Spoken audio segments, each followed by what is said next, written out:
பெஞ்சல் புயலின் தாக்கத்தால் விழுப்புரம் மாவட்டம் செஞ்சி அருகே கார் பழுது பார்க்கும் கடையில் இருந்த 6 கார்கள் நீரில் மூழ்கி சேதமடைந்தன. இதுகுறித்த கூடுதல் விவரங்களை வழங்குவதற்காக நமது செய்தியாளர் பரிமேலழகர் வழங்க கேட்கலாம். பரிமேலழகர், தொடர்பான விவரங்களை பதிவு பண்ணுங்க. மோகன், செஞ்சி அருகே பெஞ்சல் புயல் காரணமாக நேற்று காலையிலிருந்து பெய்து வரும் கனமழையினால் கார் பழுது பார்க்கும் பின்தொடர்ந்த 6 கார்கள் நீரில் மூழ்கி சேதமடைந்தது. இந்த கார்களை ஜேசிபி வாகனமாக கொண்டு அப்புறப்பட்டு பணி ஈடுபடுகிறது.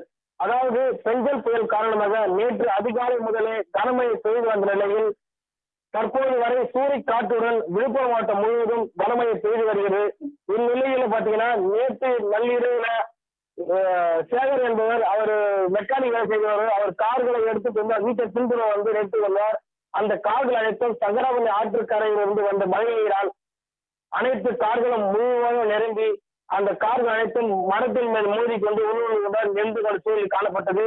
மேலும் தற்போது அந்த கார்களை ஜேசிபி வாகனம் கொண்டு 6 கார்களை இழுக்கும் பணியில் அந்த காரின் உரிமையாளர் ஈடுபட்டுள்ளார்.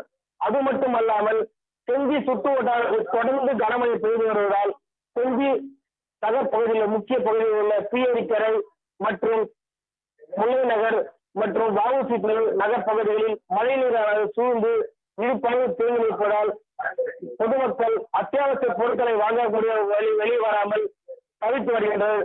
மேலும் உடனடியாக மாவட்ட நிர்வாகம் தலையிட்டு அந்த மழைநீர் அனைத்தும் உடனடியாக வெளியேற்றி அவர்களை பாதுகாக்க வேண்டும் என அப்பகுதி மக்கள் கோரிக்கை வைக்கின்றனர். மோகன்,